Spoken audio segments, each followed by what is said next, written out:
আমি শুধু বলতে চাই, আমার এই 40 বছরের রাজনৈতিক জীবনে অনেক নেতার সংস্পর্শে নেতৃত্বে থেকে রাজনীতি করেছি। এমন কর্মী বান্ধব নেতা আমার এই রাজনৈতিক জীবনে পাই নাই।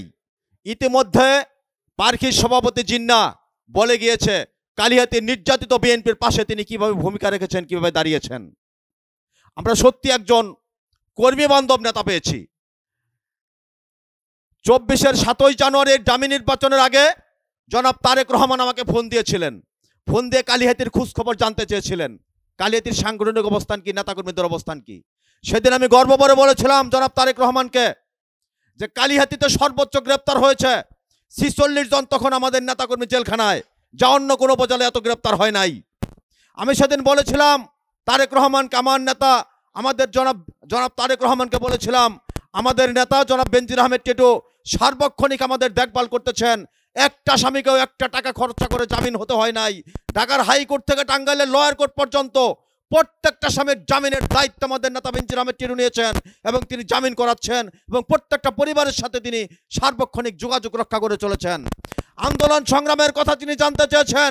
আমি বলেছি টাঙ্গাইল জেলার মধ্যে একমাত্র কালিহাতী উপজেলা সবচেয়ে দুর্বার আন্দোলন 27 জানুয়ারি নির্বাচনকে প্রতিরোধ করার জন্য আমরা গড়ে তুলেছিলাম।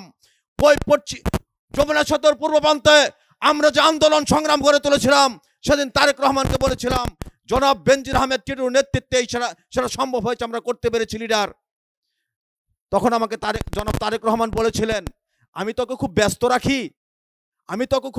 রাখি। তখন গর্বে আমার বুকটা ভরে গেল।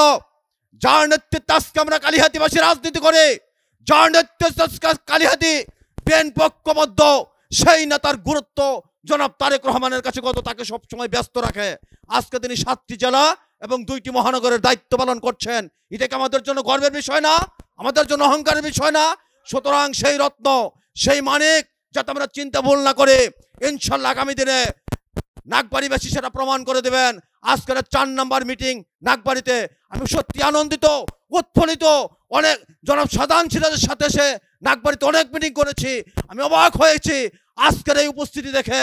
আজকে বরবাড়ি, মরিচা, রতনগঞ্জ এবং এই নাগবাড়ির যে উপস্থিতি প্রমাণ করে নাগবাড়ির মানুষ বিগত দিনে অপশক্তির কাছে জিম্মি ছিল, আজকে কোনো অপশক্তির কাছে জিম্মি নয়। আজকে বেনজির আহমেদ টিটুর নেতৃত্বে সবাই ঐক্যবদ্ধ। ইনশাল্লাহ আগামী নির্বাচনে জনাব বেনজির আহমেদ টিটুকে ধানের শীর্ষ প্রতীকে ভোট দিয়ে তার প্রমাণ এবং স্বাক্ষর রাখবেন।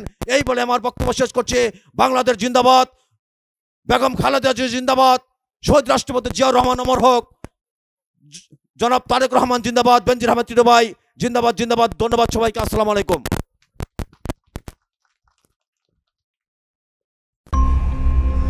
মিশন 90 সংবাদের পিছনে নয়, ভিতরে ছুটি।